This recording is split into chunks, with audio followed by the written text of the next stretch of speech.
We're fortunate to have with us Mike Hamilton, who has been the Chief Information Security Officer for the City of Seattle. He has occupied a similar function with the state of Washington, and currently he is founder and president of Critical Informatics.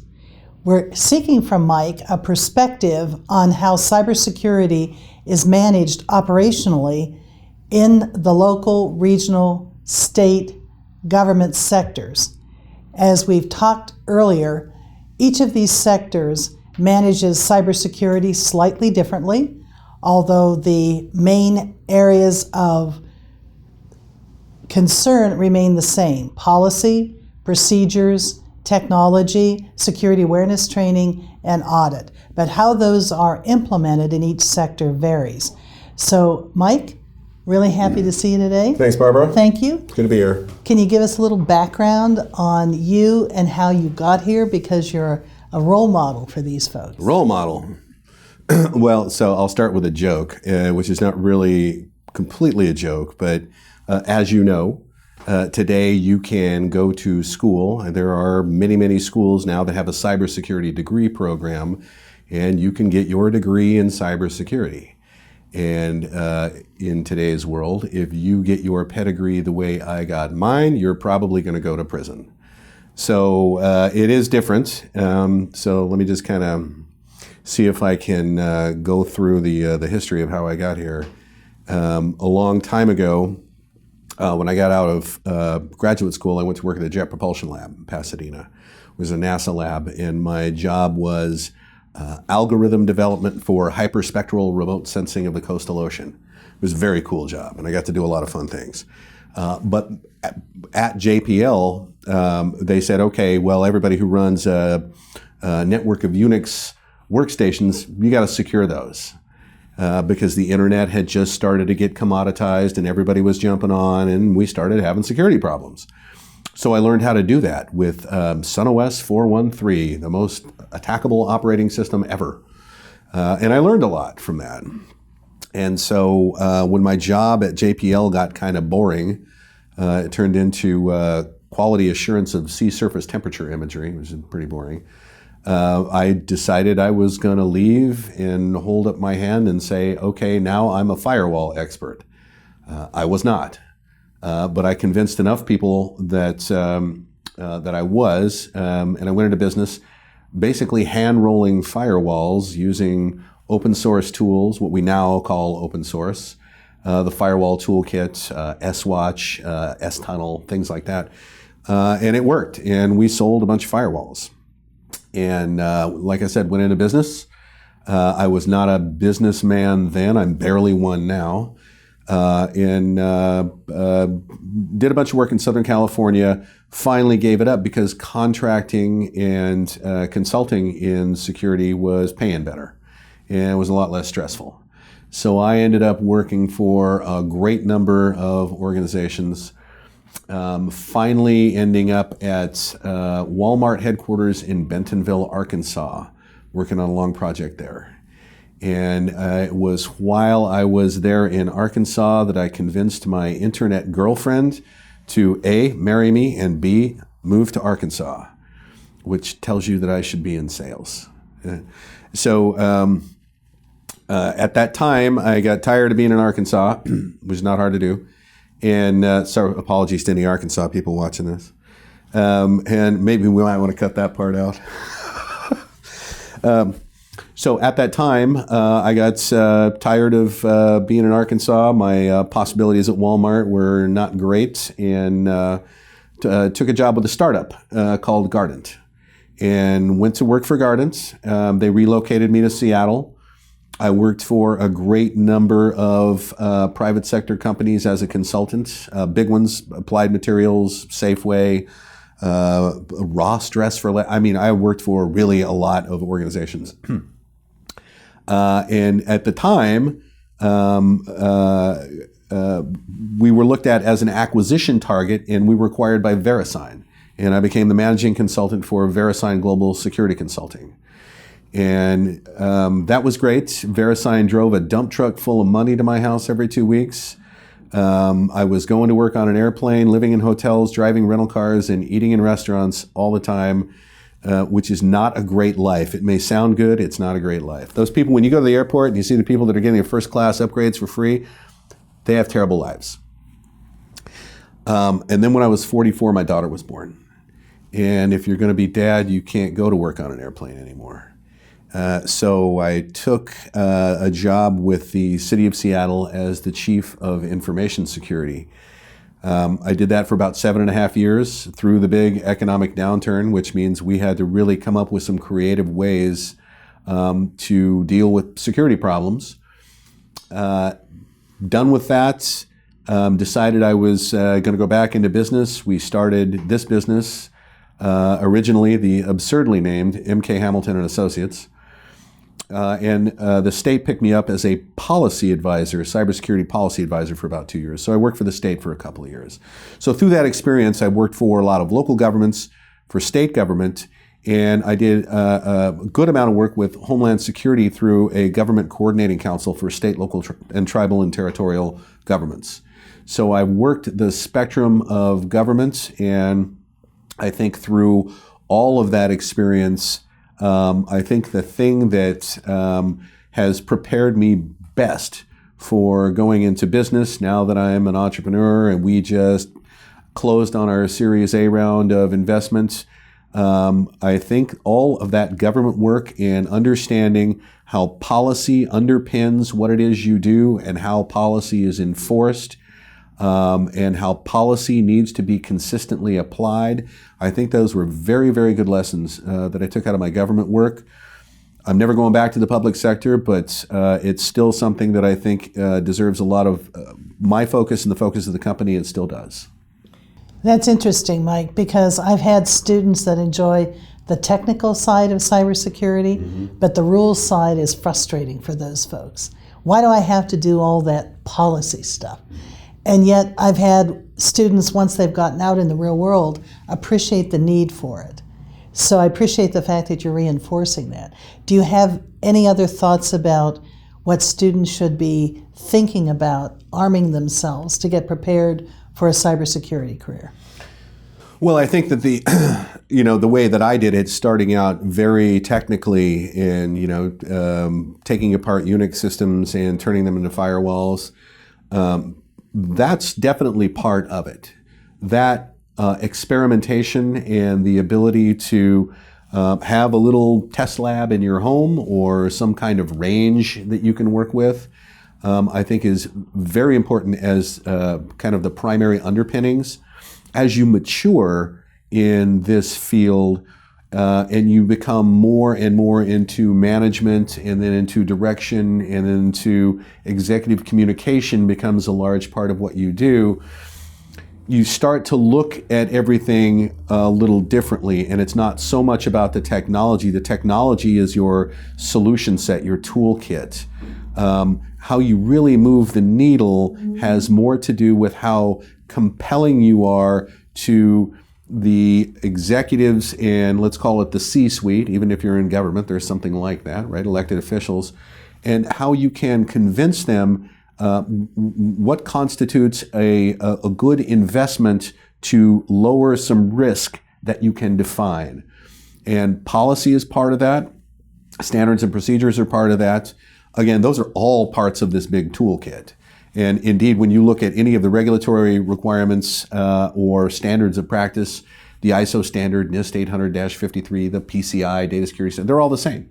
And they all have these pieces in them. Policy, governance, access control, executive buy-in, right? They're all the same. And so it's all of those pieces that sum up. I think, at least in my experience, the folks that are very successful in this field started out playing with technology. It's really about playing with the technology, take it apart, burn it down, build it back. And those underpinnings, having the knowledge of that, and then moving forward into the areas of governance and policy and how do I create this value proposition so that I can get budget money, all of it starts to become a little more obvious, what the value of all that is. But I'm always going to go back to, at least in the beginning, strong technology. When you were CISO for the city, how did you organize that function, Mike? What did you do every day? Well, so government is a federated organization. And just like the federal government has a number of agencies, the EPA and the DOD, and local government is the same, state government is the same. There is going to be a traffic management department, and there's public safety, and there's law enforcement. In many cases, there are public utilities. And all of these have, they're essentially all separate business units. And they all have their way of doing things. And so that consistent application of policy across an organization that's federated like that can be very difficult. So the first thing that I'll say is I spent my first year at the city of Seattle doing nothing more than buying beer and listening to people. And that was probably the thing that helped me be as successful as I could be, because I was able to understand their pockets of technology that they had to run themselves rather than the citywide IT function getting into, for example, the traffic management business, which is not a good fit, and understanding where those boundaries had to be, where the delineation was between what the city was able to do in terms of enforcing a policy and what we had to do in terms of you need a long leash to get your business done. So that was time very well spent. I think too that because we went through the big economic downturn that started in 2008, and as the security officer for a 10,000 user organization that does very critical things that are critical to people's real daily lives, right? The scale at which a disruption would be devastating, right? Not a news story like, oh, ATMs are down, 911 doesn't work, right? So there's very critical things. I had no budget and a staff of one. So the creativity that you need to involve is pretty substantial. So immediately what I started to do after buying beer for a year, was to set up a citywide security governance organization where I brought in people from all the departments, and we would sit and we would talk about things that we would do consistently, again, remembering where those boundaries were. And that was also my dotted line organization for incident response. So not having my own staff, but having a person designated in every one of our agencies to be somewhat accountable to me and to be the go-to for when we had a problem in that department, that agency, that was a good thing to do. The other thing that I did, and I think this needs to be a focus for anybody, every organization has come up through this evolution where they understand preventive controls. Because it's all been technology and we'll buy technology that makes our problem go away. Well, it doesn't make the problem go away. It moves the needle at least 60%, but that 40% can be pretty substantial. Email filtering so that all of the attachments and bad links are dropped on the floor.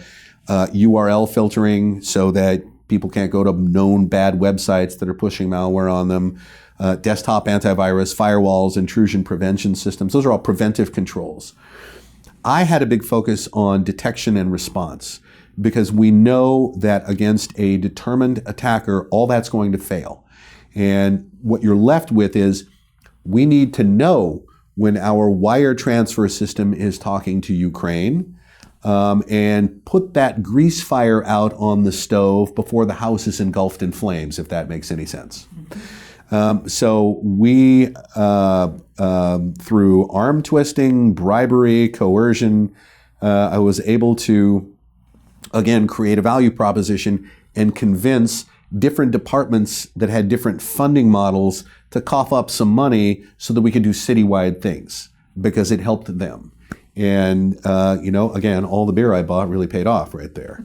So we were able to get some very good monitoring in place, and we started watching every packet going in and out of that network.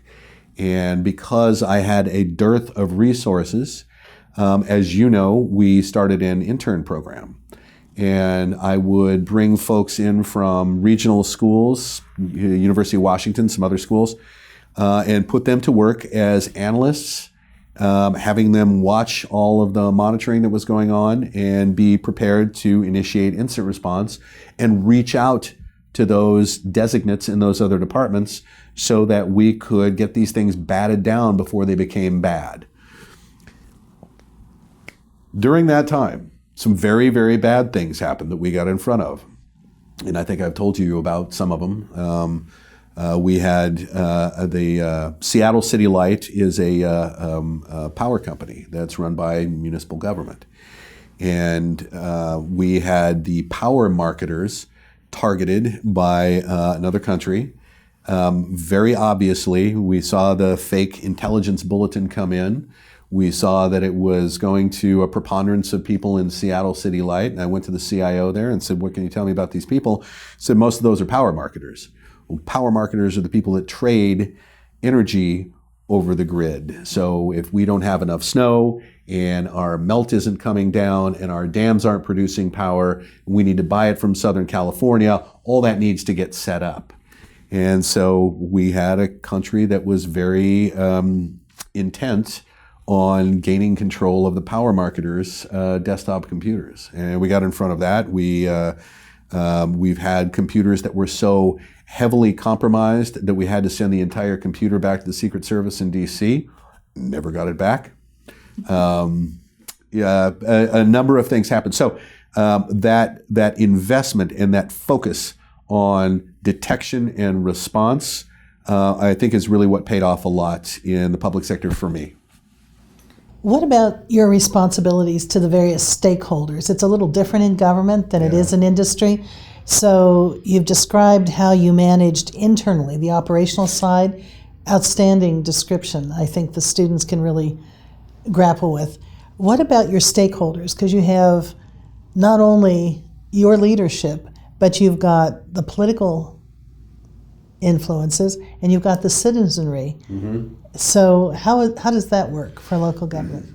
Well, first of all, the elected officials are not unlike other C-level executives in a corporation, with the difference that they can be removed from office by vote.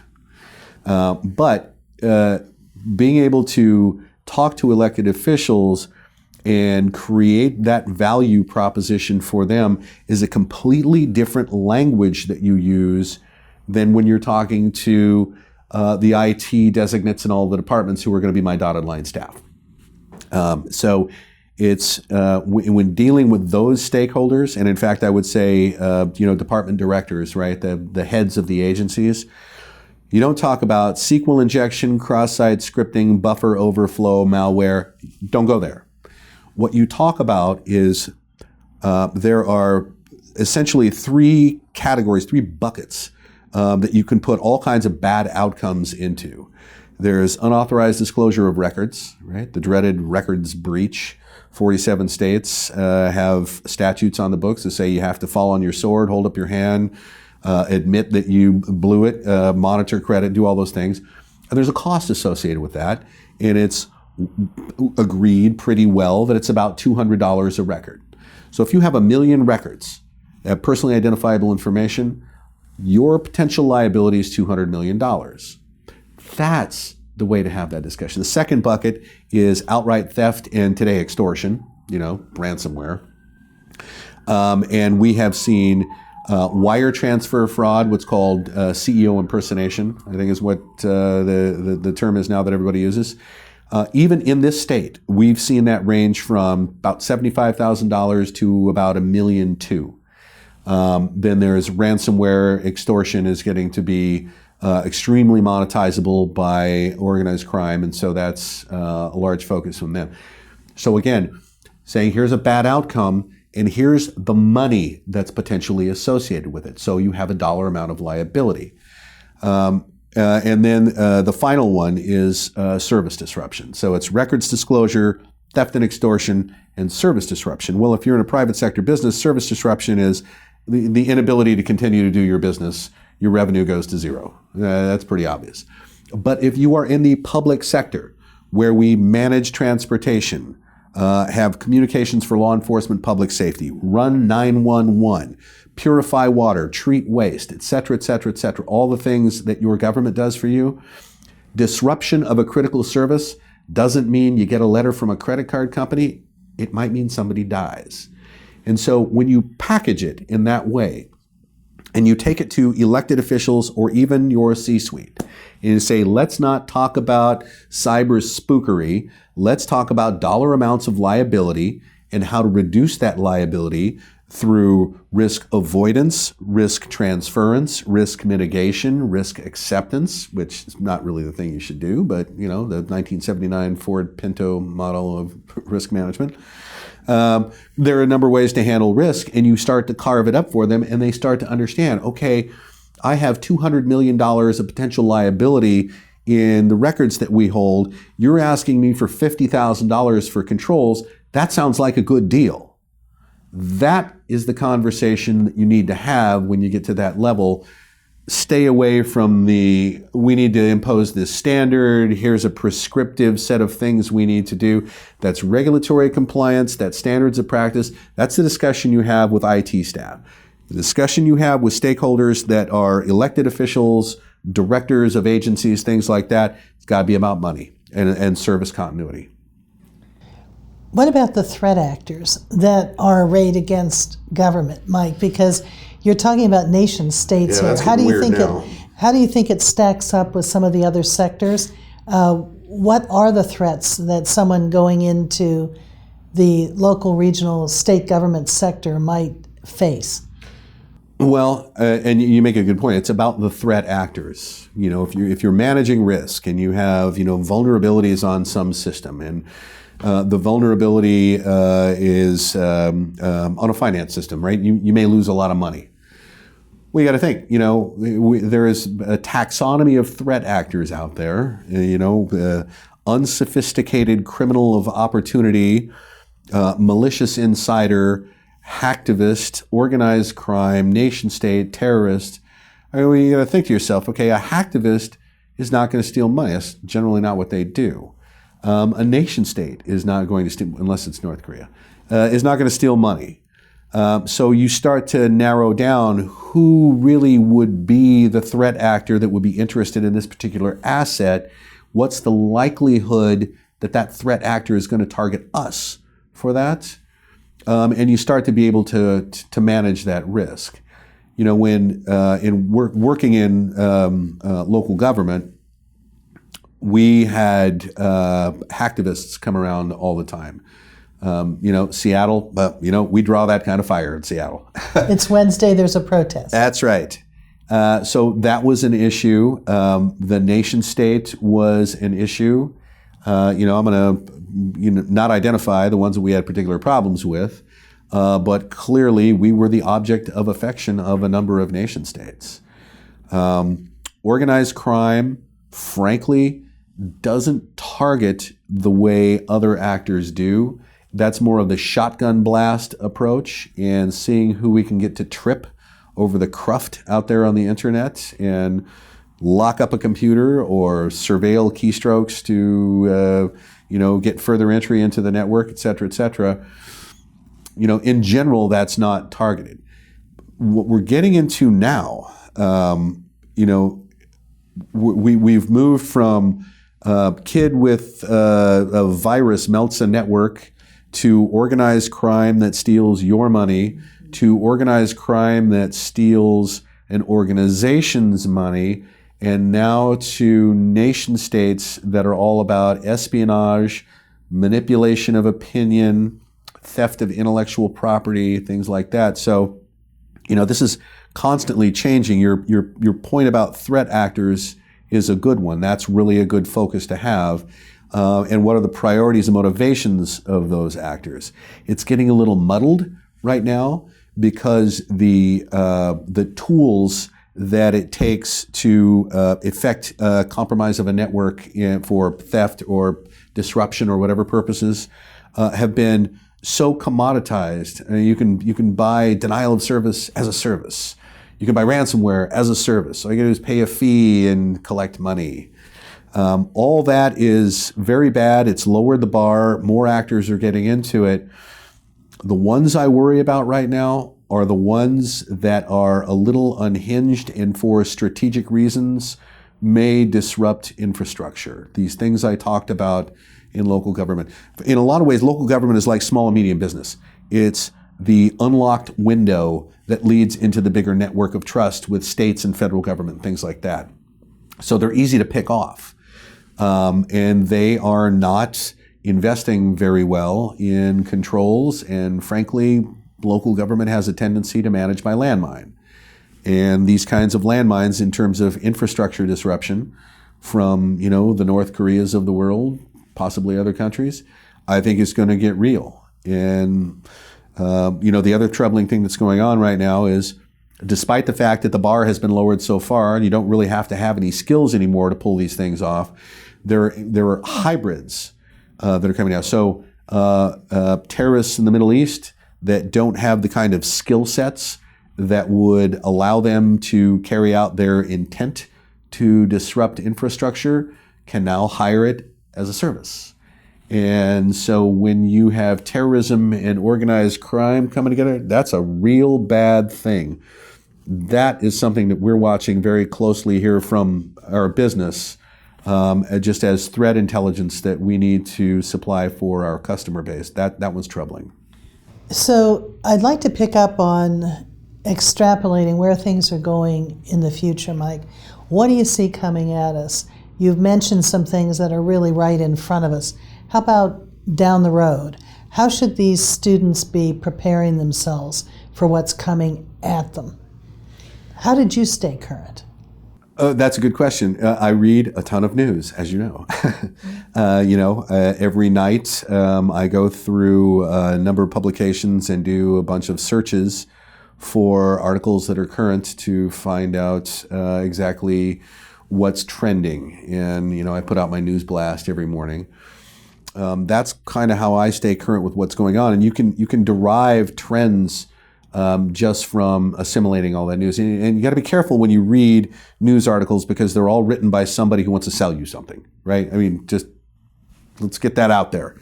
But the trends, when things start to show up over and over again, like the manipulation of opinion through data analytics that are derived from what you click on Facebook and what you're likely to share and things like that, right? So this company, you probably heard of Cambridge Analytics or Cambridge Analytica. This company exists to characterize you as a user of social media and put you in a box and figure out exactly what kind of message needs to be hung in front of you to get you to respond a certain way. So that's one of the trends that I think is very troubling.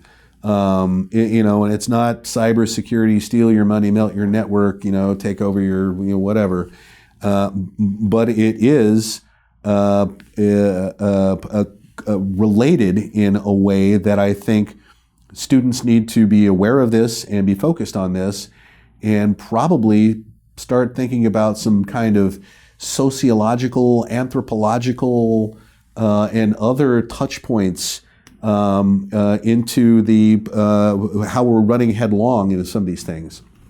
The change in society that's being driven by automation, robotics, self-driving cars.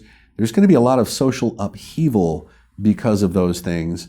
And when you combine that with commoditized attack tools, you're going to get a lot of really ticked off people who have been frozen out of the job market that can now pick up those tools and strike back in their anger.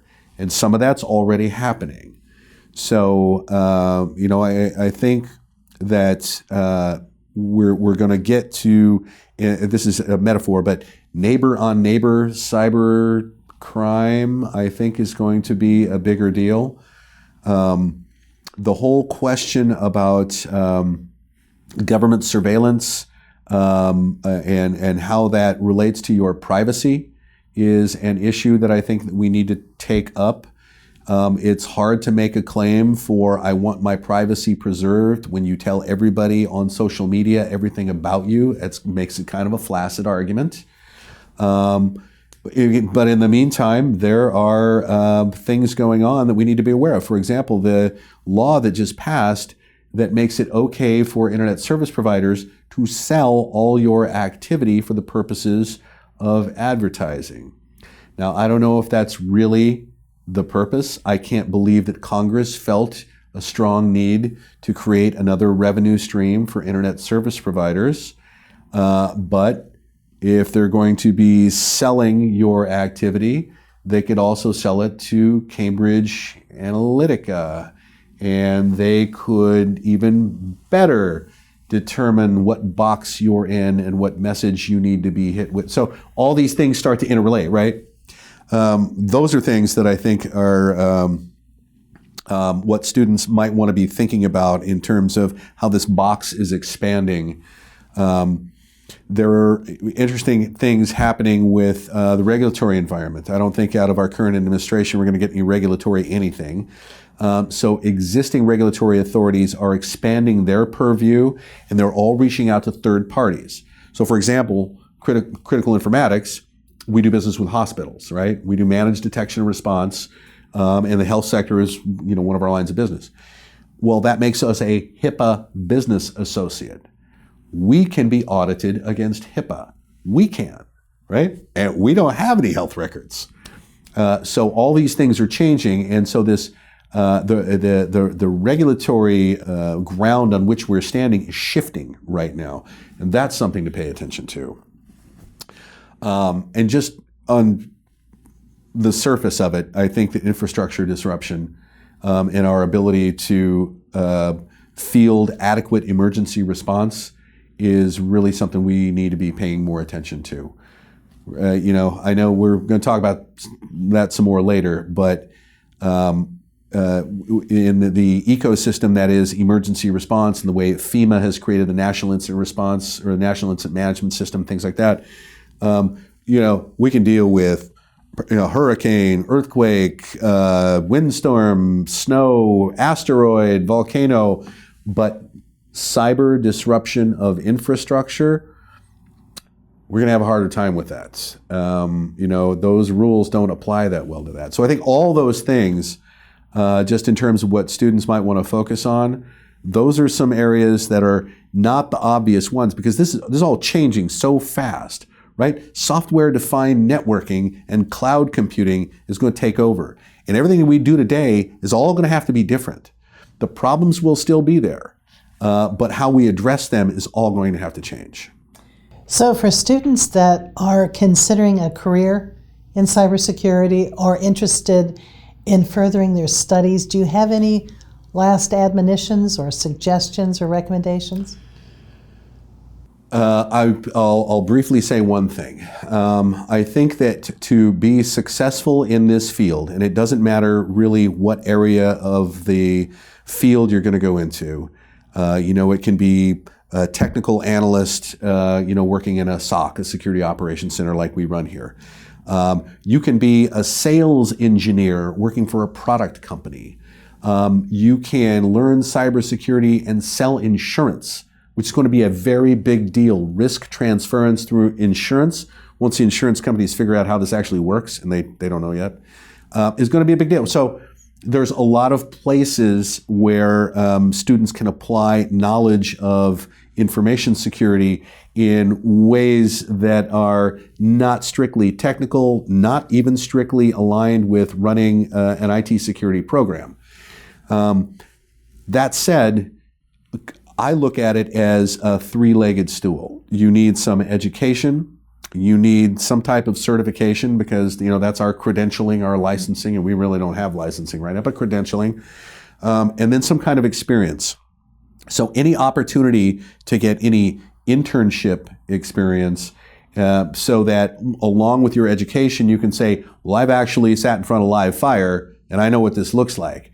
Because if all you get is book learning, the minute you sit down and start looking at, how sweeps come across the internet looking for Internet of Things exposures, you're going to be a little disjoint in how to deal with that unless you've actually participated in that before. So whatever you can do to get some real life experience And I think internships with companies the best way to do that. That three-legged stool all needs to be addressed. Education, certification, experience. Great, Mike. I agree with you. All Thank right. you for your time. You're welcome, Barbara.